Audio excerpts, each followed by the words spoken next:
Iš savo patirties galiu pasakyti, kad anksčiau aš per mažai skirdavau dėmesio mokinių įsivertinimui.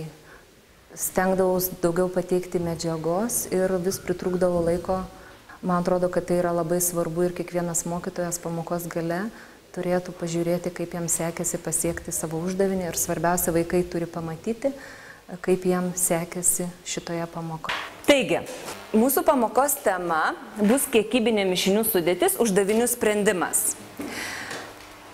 Mes jau tokio tipo uždavinius esame sprendę, tad šią pamoką mes tik tai įtvirtinsime gebėjimą spręsti tokius uždavinius ir spręsdami tuos uždavinius taikysime įvairius mokymosi metodus. Ir prašysiu tuos metodus įvertinti pagal tai, kaip jie tinka asmeniškai jums, kiekvienam. Prieš pradedant naują pamoką, norėčiau, kad jūs dabar įsivertintumėt kiekvieną save, kaip jūs galvojate, kaip jūs šiai dienai mokate skaičiuoti, koks yra jūsų gebėjimas spręsti tokio tipo uždavinius.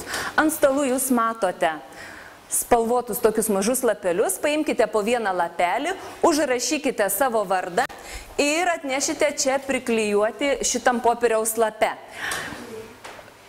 Gebėjimai jūsų gali būti tokie: galiu mokyti kitus, galiu spręsti savarankiškai, galiu spręsti tik padedant ir visiškai nemoku, nesuprantu, kaip spręsti. Užrašote savo vardą ir priklijuokite atitinkamai lapo vietoje.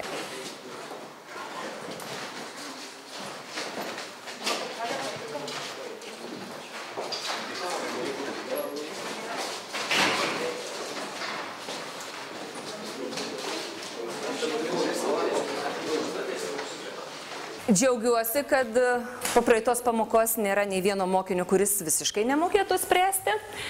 Ir daugiausia turime mokinių galinčių spręsti savarankiškai. Na ir dar turime mokinių, kuriems yra reikalinga pagalba.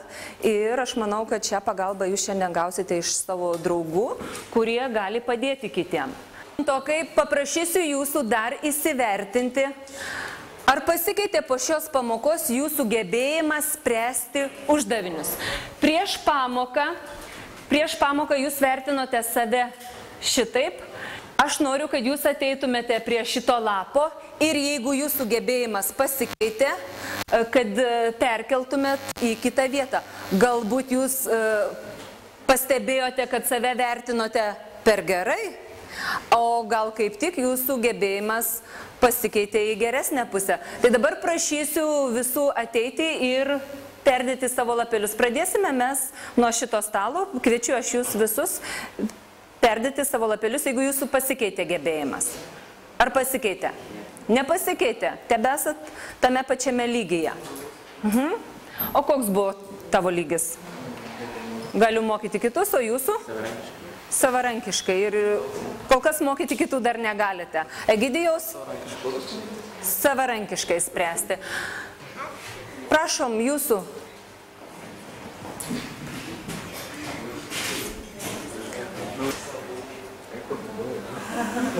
Va. Šaunuoliai padarė pažangą, džiaugiamės. Nepasikeitė? Pasikeitė.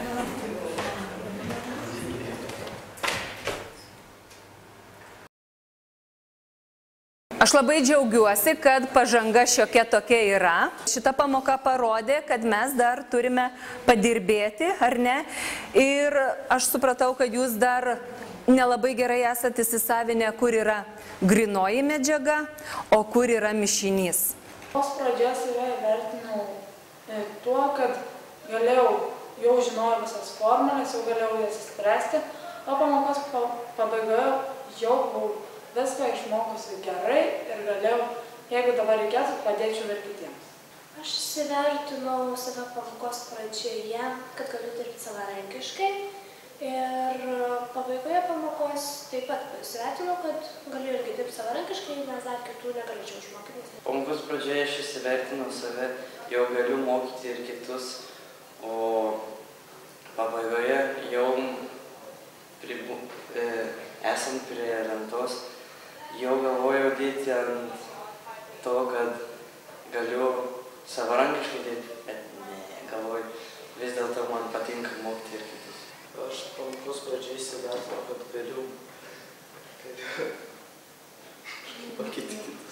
galiu mokyti kitus, nes formulės visą žinau, bet reikia susikaupti, bet einant pamokai kažkodėl vieną minutę su savo abejoju, bet vis tiek kaip pusėlis nekeičia savo nuomonės.